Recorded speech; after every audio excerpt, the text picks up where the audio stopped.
Tonight I welcome to Jamal and in conversation with Jamie from This Human Condition, Flux, and a marvellous solo artist in his own right. I mean, you can see his name on screen undoubtedly, unless I've cropped it out, which I might well do in post. Yes, he's down there in Bristol, down there for me anyway. It might be up if you like, say, in Southampton or something, and sometime today I might even let him consider getting a word in edgeridge. So welcome, Jamie. Hello. Hi. I would say, if I was going to Sheffield, I would say I'm coming up to Sheffield. So yeah. I think you're right, down in Bristol, yeah. There was a lot of debate about that on Mark Kermode and Simon Mayer's film review, saying that if you go, say, from London to Sheffield or to Scotland even, you know, you're going down. Whereas if you go from London to, say, Brighton, you're going up, which is completely bizarre. And if you're going... Yeah, and if you're going to, say, London from Sheffield or my Doncaster, for example, then you're going up, which is quite clearly bonkers. Yeah, I agree. Anyway, that's not entirely irrelevant to a discussion of things today. So what we are here to talk about is all your musical doings. So, I mean, is This Human Condition the main project, or is it like at least just the first project? Or just tell us about your musical exploits anyway. This Human Condition was the main project for about 5 years, and we planned to take a break anyway. It just so happened that all this kicked in and other stuff kicked in. But before This Human Condition, I was actually in a rock band, an indie rock band called Suspension, after the Brunel's Bridge in Bristol. And then obviously during lockdown, you can't really meet with people, can you? You can only do music over online. So I decided with Richard Mordecai, who worked with us with This Human Condition on tracks like Psychotropic, Telepathic Heights. That's basically me and him. Normal, Brother Blue, God Heals Another Kitten, those kind of tracks. So we just carried on working, really. Jason, Mr. Minchie from This Human Condition wasn't really in a position to do that. So, yeah, and then obviously the collaboration side of it has really come out of just me being bored and wanting to express myself in musical form. You got restless and wanted to do something. And then we ended up with Handbag Punk coming along. We did, yeah. Which is excellent track. I enjoyed that very, very much. So tell us a bit more, first of all, then, about This Human Condition and the whole history of it all. So I met Mr. Minchie, as he likes to be called, in about 2013. He was running a songwriter circle in Bristol, which was a bit like a support group for songwriters. There were some quite crazy characters there. And I knew about it about a year before, and he invited me, and I had a quick look online, at this video, and I thought, well, there's no way I'm going to that. It was just a few people sat around on beanbags banging tin drums. I thought that's not really very me. I'd just come out of the indie band I was in, so I was looking for some other musical thing. Anyway, about a year later, I met Mr. Minchie out. He was dressed as Dracula, and then he said the group had moved on a bit and some more serious songwriters come along. So I gave it a go. We started working on some tracks together. And then it was more like we went out to do some open mics to test some stuff out. And obviously all the open mics in Bristol at that time were all kind of Ed Sheeran type acoustic setups, you know. 99% of open mics everywhere are that. Yeah, exactly. So when we did our thing, people either left or most people actually said to us that they found it refreshing. You know, it was a nice break in between all that monotony. So like we took on a few support slots where we did a few of his songs, a few of my songs, and just supported each other that way. I think just dipping our toes in, really. And then it was other people that said you work really well together, so maybe you should, you know. And Jason had already had this human condition. He'd already tried to do that and it had fallen apart quite quickly. So we just went with that, really. So in about 2015, it was January 2015, we decided to take it more seriously and release. And we got signed to a label in New York called Technophonic quite soon after. And it was around the time that Artifactor Radio started as well. So we got played quite soon on there as well. Mm. So it was this electronic world, really, that opened up to me that I'd not really been in touch with before. And it pretty much snowballed from there, I guess. And you even ended up involved at Glastonbury as well, didn't you? Yeah, we did, yeah. So main stage headliners, that's quite impressive from, you know, just such a short period. Well, actually, we did headline the mini pyramid stage, which is a replica of the pyramid in Williams Green. I don't know if you know Glastonbury. I know nothing about Glastonbury now. Okay, but it was fun. We had a good audience. So the PA wasn't loud enough and all that business. Yeah. I did a solo set again that year on my own, and then I did it again in 2019 on my own. So I've done it a few times. But the most fun was probably me and Mr. Minchie. We had a half-an-hour set, a really good crowd, some of our own people there that just happened to be at Glastonbury, and somebody was recording it on Facebook, so I've got a bit of footage as well. It was quite mad. It was quite frustrating that the PA started all right until another tent started up, and then it pretty much drowned us out. So it was only those people really in front of the stage that could hear us, so we kind of lost people at that stage. But definitely got plenty of attention with people taking pictures and loads of people chatting to us after. It was really, really good. And we got on the radio down there. Yeah. That's the radio thing. There is joy on the streets, being smashed to smithereens, falling stones collide with the boys in blue and white, and I can hardly breathe. I cannot believe in the city.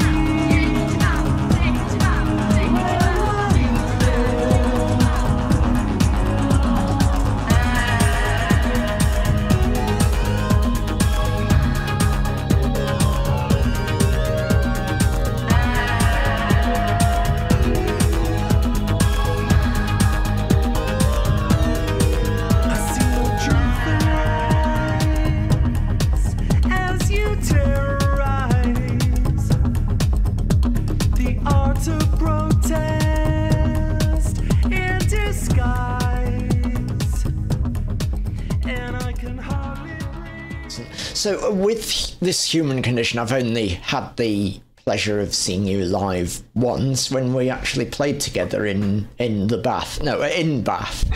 Yeah. That would be a different kind of film, wouldn't it? Yes, I know we don't want to excite people too much, obviously, but I mean, obviously, such imagery is probably getting people rather hot under the collar right now.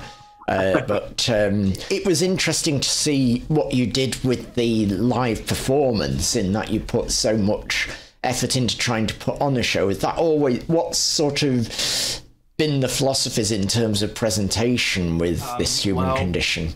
We always like the idea of projection, and Mr. Minchie saw himself as a singer as well up front initially, and then he got more interested in the dancing side of things and the performance art side of things, which worked quite well for us, me being a natural lead, and he wanted to do a little bit of singing but not carry the whole thing. And when we got projection on board, it kind of worked for us. And because other people were, synth pop duo, you expect somebody behind the synth and the singer up front. It gave us another kind of edge. And also, we got booked on the basis that we were just such a quick setup. Yeah, you can get up and go in next to no time. Exactly, just plug in the laptop. And I think I did feel a bit embarrassed about that in the beginning, because I was used to being with a band with real live instruments, and that was the way I was used to writing music and performing. So all of a sudden this was very different, and it felt a bit fake to me initially, until people just kept saying, no, it's fine. They barely even noticed that there was nobody playing.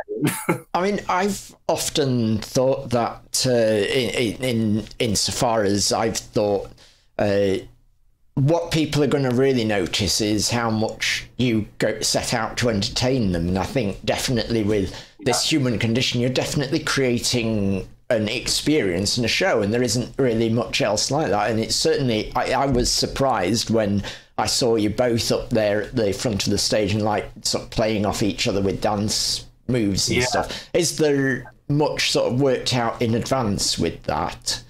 Yeah, some bits, yes, and other bits are improvised.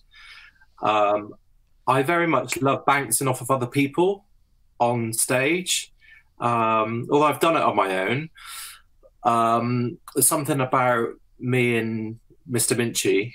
We could do some improvised stuff, but we could also go off key. And, I like the kind of, a bit like you when you perform, you've got a sort of dangerous element of you don't quite know what you're going to do next. I like to scare audiences a little. It's quite fun being unpredictable. As well, that's quite exciting to watch. Yeah. And as a performer, I think it's quite exciting. I mean, I think performance is key too. For me, I would say there's got to be a reason to see you live, and I think obviously we come perhaps from a similar sort of point of view in that way.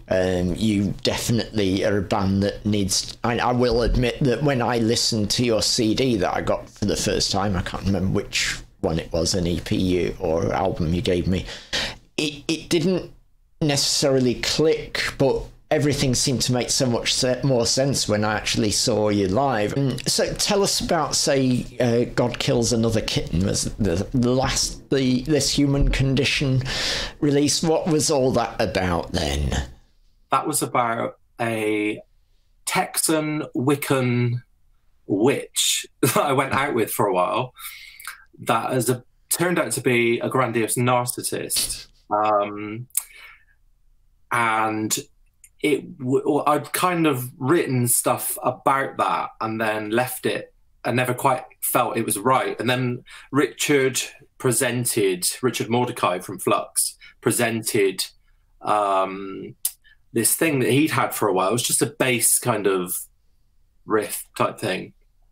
And straight away I knew what I could do with it, and I knew what I wanted to write about. So I came away and pretty much just wrote it. Some of it was what I'd already written down, and then I added some new parts. Mm-hmm. So it's the kitten being me, really. Not that I want to go around killing kittens.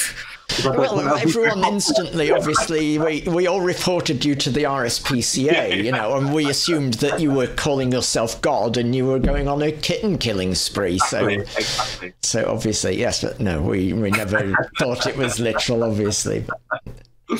Well, some people, that's why I put a little disclaimer saying no actual kittens were killed in the making of this, just because we were getting a little bit of that, people think it was about a kitten.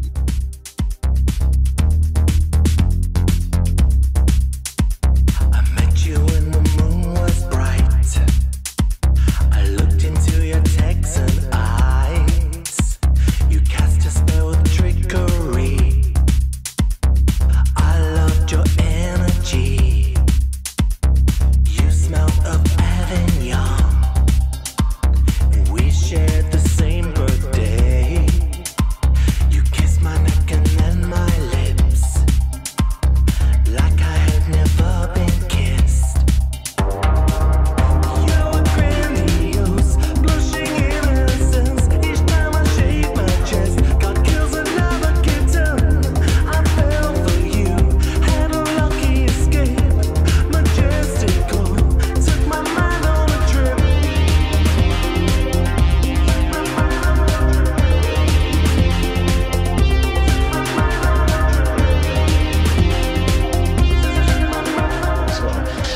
So then, obviously, along comes Flux next, I believe. Tell us a bit more about Flux and, like, the influences on it and what the ethos of it all is. Flux is the more flamboyant side of me. With This Human Condition, it was a bit more dark and edgy. That's how we started out, and then lightened it up a bit. But people seem to prefer our dark and edgy stuff. Ironically, that dark and edgy stuff with me and Richard Mordecai. So we fluxed ourselves up, and he's also my best friend. So we spend a lot of time in festivals together talking about music. You know, we love things like Sylvester, Divine, High Energy, Patrick Cowley, that kind of stuff. So we wanted to do something in that kind of lane, really. Something that was really of the high energy disco, Italo kind of thing. I think that definitely comes. Yeah, so it's really everything and the kitchen sink, all of our influences, all of the things we love, lots of samples, all just thrown into one big hot mess.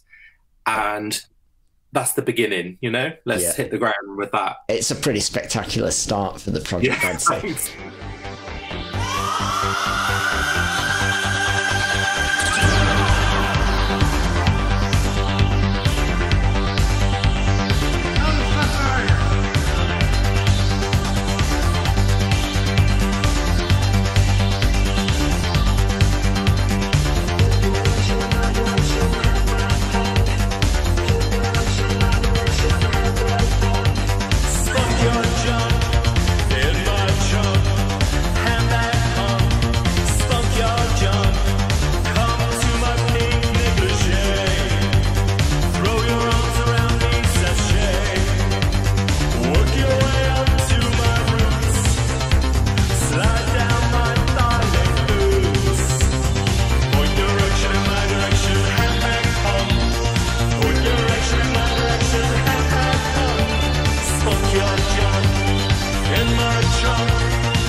We've got something new later which you can divulge the details of. Okay. See what I did there. Yeah, very good, very good. We will come back to that, but of course, in the meantime, there's all the stuff about your solo project.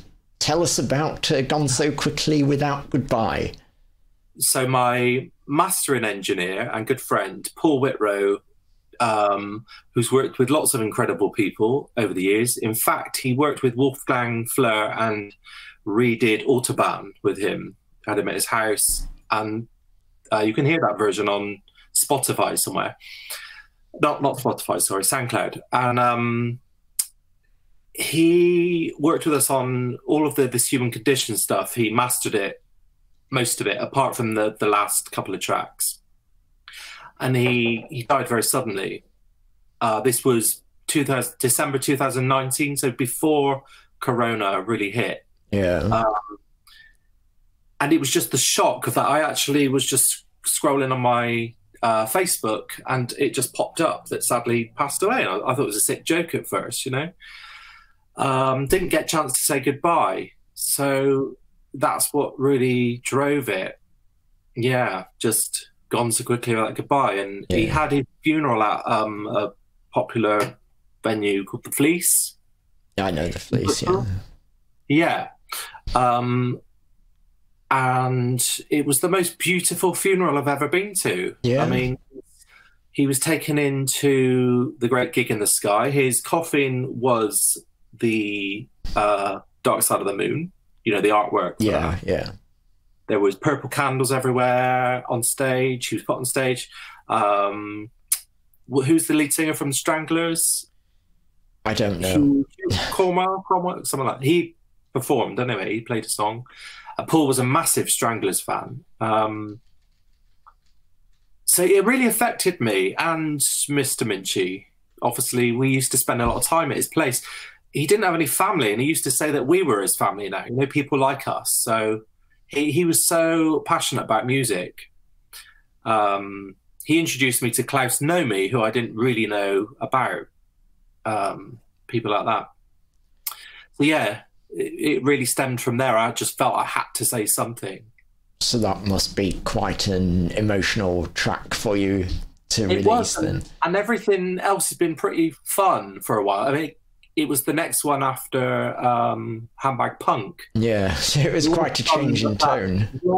Yeah, and then people were starting to play some of the more fun stuff, and then suddenly I'm sending in this sad song. And so I must say I worked with it on a chap called Ewan Bedford, who I've never met, but it's just on this site called Compose, which you can just collaborate on. That's interesting.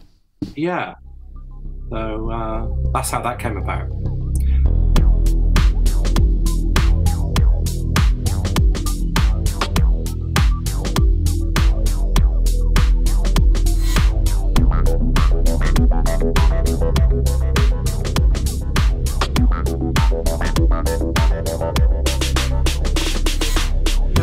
It came out of the blue, a shot to the system. How could you fly to the greatest gig in the sky? Gone so quickly without goodbye.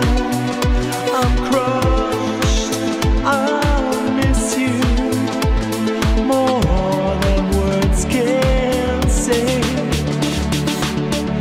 You could be annoying. Quite a few solo projects coming out, collaborations.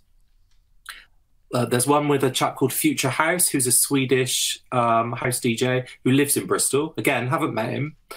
That was on a BBC introducing post, like one of their message boards, and he just said he was looking for a singer or somebody to provide some vocals for a track. And we did this track called The One, which is being released in June. That's already been played on BBC Introducing, I think. Yeah. And I've worked with Cynthia's Periscope, and I've got some that I haven't, some I've had people contacting me asking to work as well, so that's quite nice. That's just so famous now, you see. That's it, you see. It's all from the headlining Glastonbury, obviously. Yeah. So let's get on to divulging the details of your next release. So Divulge is inspired by this fetish club I used to go to in Bristol in the late 90s called Spank. Mm-hmm. And yeah, Richard's done an amazing job on it, I must say. It was mainly his idea, the music-wise, and then I decided to put my story of the fetish club in it. And I think you're going to hear some Mark Almond type adjectives, that sounds interesting. Yeah. So it feels like a really good one to release after Handbag Punk. Yeah, it seems to possibly thematically flow to some degree. Yeah, and it's nothing like Handbag Punk, but it's interesting. It's also got a tiny bit of like Susie Sue sort of sound in it. Yeah. Again, it's a bit of a different, and the way I'm singing it is different, chromatically as well, which is a new thing for me. Ignite my senses. You were spawned with domination. I lose myself in your power and taste your strength. In for the kill, in for the thrill. I took all the roads. I broke all the rules. I broke all the rules. I broke all the rules. I'm more interested to sort of discuss like the themes of like like LGBT acceptance and community and issues still facing all that sort of thing, and and what it means to you and so forth. Well, it's always good to break down more walls, isn't it? There's so much going on in the world right now that with the LGBT stuff, we had in February the LGBT History Month. Yeah. Which this time round, I wasn't overlooked. I actually got included in some things and asked to write some articles. And then I realised that I had quite a few songs about the LGBT plus movement, being obviously that myself. Yes. And I've explored things about, you know, Mark Ashton and Alan Turing, of course. Yeah. And written about lots of different types of gay relationships, transgender relationships. So what I want to do next is I realize I've not really talked about women, those women in, you know, there's some amazing women out there as well. So I think the whole non-binary thing as well, I think that fits quite well with me. Yeah. Because I've never particularly felt male or female. I've felt like a mix of both. And some days I might want to dress like this and go out and about just because it might make me feel better. Yeah. Or lifted or whatever. And some days I might just want to go, you know, go out as just blend in. Yeah. As it were. But I love being able to choose. And so that's, you know, obviously where I live in Stokes Croft in Bristol, that you can very much do that like you can in a lot of parts of London, I guess. But you do have to be a bit wary, don't you? I mean, Yeah. I mean, I've walked around London in my appearance and it felt fine, you know, but I've been in Doncaster and Sheffield and there's been quite a lot, particularly Sheffield, actually, there's been quite a lot of negative reaction, which you'd have thought Sheffield would be a bit more okay with it. Yeah. But I've had quite a lot of name calling, so to speak, in Sheffield, whereas... Really? Yeah. I mean, I've done a lot of dressing up in London. I dressed as I call it my pot plant look. I'm in a green kind of big outfit with the Carmen Miranda type thing on my head. I'm not sure I've seen that, but it sounds fabulous anyway. Yeah, so I wore it to my friends. He had a tropical themed party. So I thought, oh, I'll wear that. And obviously we had to get back on the tube. And we also went into some other club, a straight club. And I got in for free and I got a massive round of applause. That's great. I think London is going to be a place that's a lot more open-minded. I mean, even in the 90s, I used to go to this quite rough pub in Bristol wearing a lady's blouse. Just a lady's blouse, no other makeup or anything. It was just I bought it that day, quite liked it, but I didn't really give it much thought, to be honest. And then most people were fine with it, but one person took exception and really was going to go for me. It was the landlord that stepped in. And that was a bit scary to me. I was like, oh. It's just clothes. Yeah. The way I've always viewed it is it's just fabric and so forth. I mean, what does it matter who it's intended for, so to speak? You know, it's just material. Why are you getting upset about what materials I wear? It's just absolute madness. So anyway, I want to also ask let's have a think about what maybe Bristol means to you, living in Bristol, because when I visited Bristol, I feel there's something about the place that's different. It's one of my favourite cities that I've visited. I just get maybe I'm imagining it, but there just seems something different about the place. There seems a sort of air of difference and creativity somehow. It just seems a strange sense of different thought to me. You're dead right, actually. It is all of those things. Stokes Croft in particular is the cultural hub. I mean, Banksy used to live around here, and we've got quite a lot of Banksys around here. The very first Banksy is just down the road, actually. So we've got that. We've got Massive Attack. We've got loads of street art in Bristol. Yeah, definitely. It's everywhere, isn't it? Yeah, I mean, when you came to Bristol, it's really nice that people embraced you, didn't they? And yeah, I remember you saying to me you were used to sort of stunned silence. Yeah, people. When I've not played to a lot of people. I mean, I can practically count on my hands how many people I've played in front of in Bristol. But the people who did come along were so enthusiastic, despite being a small crowd. It was such a vibe. I loved it, and I can't wait to go back and play again sometime.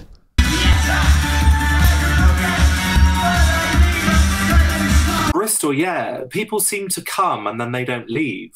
I mean, don't get me wrong, I love leaving Bristol and exploring everywhere else, but that feeling when I come back is a pretty special place, I must say. Yeah, I feel quite lucky to live here. And when I moved to Stokes Croft in about '96, nobody wanted to visit me. It wasn't a cool area. It was just full of drunks and druggies, disused buildings. It was a bit of a no-go place between, people hurried through quickly to get to the next part, Yeah. And in fact, people refused to visit me.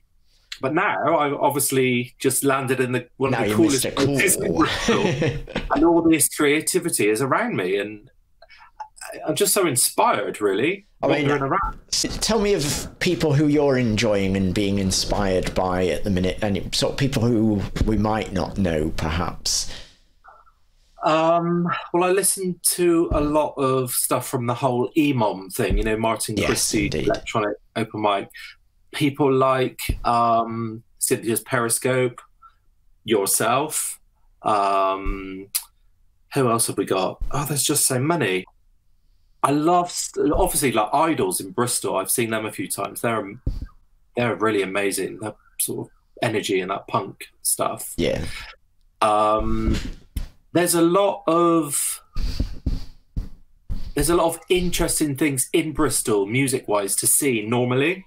Yeah. But obviously, I haven't had that for a year. Today, I saw somebody busking in town, and we actually stopped because they were that good. Other stuff I like that people may find odd is Foals. I'm a massive Foals fan. Yeah. Fourth Engine actually covered one of their songs. No, in fact, I do have a playlist that I put them on, called my Music Discoveries playlist. So I tend to not remember so much what things are called because I just put them on there and listen. So anything else then you'd like to add before we sort of finally wrap things up? Tell people where they can find you and so forth, and anything else that comes to mind? Well, anything This Human Condition, the website's still going, which is thishumancondition.com. And all of the This Human Condition things are at Condition This on all of them, at Flux Music UK on Instagram, Twitter and Facebook. And my own solo is at Mr. Jamie Jamal. I don't have a Facebook page, should just friend me, really. If you really want Facebook way. I meant to mention as well, you've got your own podcast as well, the Handbag Punk podcast. So tell us briefly about that. Well, the whole Handbag Punk thing is really my hashtag as well. It seems to have legs, that Handbag Punk thing. It seems to describe what I am. I describe myself as electronic handbag punk when people say what genre you are, because, they're obsessed with that. I say, I'm electronic handbag punk. And so my friend Sam Vince came down from Brighton just before the lockdown, and we were just out walking, and I said, I'd always love to do more podcasting, so I've done a few. And we have such great banter, and he identifies as non-binary, and I thought that's a really interesting thing. There's lots of gay podcasts or queer stuff, but there's not much non-binary talk, or people a bit like us who don't necessarily feel like we slot in, into a box with just our own thing. So, we talk about music. We play a bit of music, but obscure music. Like on our first one, Sam played a Diana Dors track because he's obsessed with her. It's just exploring the whole queer scene, the handbag punk theme, anything really.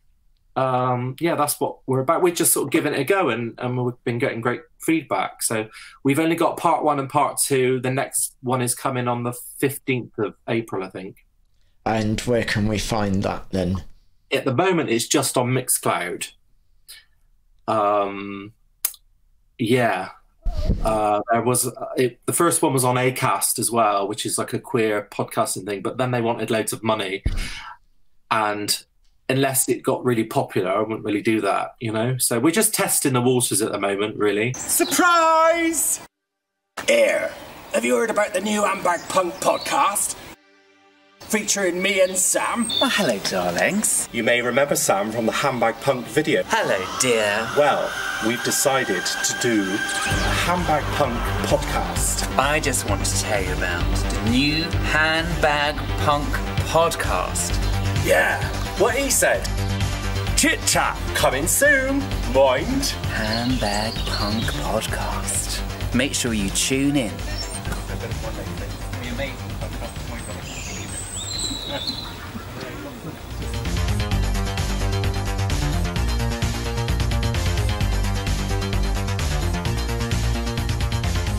Let people know that. Anyway, so enjoy the rest of what's left of your evening, and I hope people enjoy the decoration I put there in the background.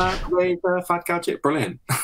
Seemed thematically appropriate things for you. So anyway, as I say to everyone, which I do mean, all the best of success with everything, but I'm sure I barely need to wish you that, because you're flying high anyway, we know perfectly well. But I appreciate you spending a bit of time, and it's always good to have a proper chat and find out a bit more about people, I think. Yeah, well, thanks. Thanks for being interested, and much appreciated. And maybe we'll get you on the podcast at some point. I'd be happy to join you, and who knows what we may be able to discuss there. I'm sure plenty of interesting things we can go for. So, don't forget everyone to check out Divulge as soon as it's available. April the 30th. April 30th. All right. Well, thank you very much. And I guess it's goodbye for now then. Yes. Until next we meet. Till we meet again. Okay. Hopefully in Bristol at a gig. Yeah. As soon as we can get gigging again, let's get on it. Yeah, I think that'd be great. All right. Thank you, and all the best. Bye for now then. Bye.